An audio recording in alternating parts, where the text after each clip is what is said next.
ఆదికాండం 2:5 దేవుడు వాన కురిపించలేదు భూమి మీద. ఎందుకు? నేల సేద్యపరచుటకు నరుడు లేడు. అక్కడ వర్షము ఎవరి కోసం అయితే రావాలో ఆ వ్యక్తి లేడు అంట. ఇజ్రాయేలును విడిపించాలనుకున్నాడు, కానీ మోషే ఇంకా ప్రత్యక్షం కాలేదు కాబట్టి వాళ్ళు అక్కడే ఉన్నారు. మోషే ఎప్పుడు విడుదల చేయగలిగాడు ఇజ్రాయేల్ని? అప్పటి వరకు అక్కడే ఉన్నాడు. ఈజిప్ట్లోనే ఉన్నాడా లైఫ్ అంతా? ఈజిప్టు, ఫరో, అక్కడ ఉన్న రథాలు చూస్తాను ఫస్ట్ టైం రావట్లేదు అక్కడికి. కానీ విడుదల ఎప్పుడు జరిగింది? ఆయన ప్రణాళిక తెలుసుకోండి.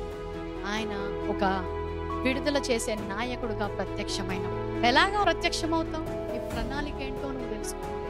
ఒక బిల్లీ గ్రామ్ ప్రత్యక్షం అవ్వాల్సి వచ్చింది అనేక మంది దేవుని సేవలోకి నడవడానికి.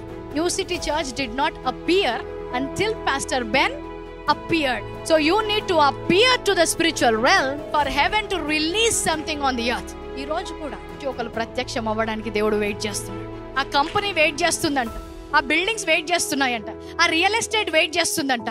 నువ్వు దేవుని యొక్క ప్రణాళిక తెలుసుకొని అందులోకి అడుగు పెట్టినప్పుడు దేవుడు చేసే గొప్ప క్రియలు అందరి మధ్యన ప్రత్యక్షం కాబోతున్నాయి.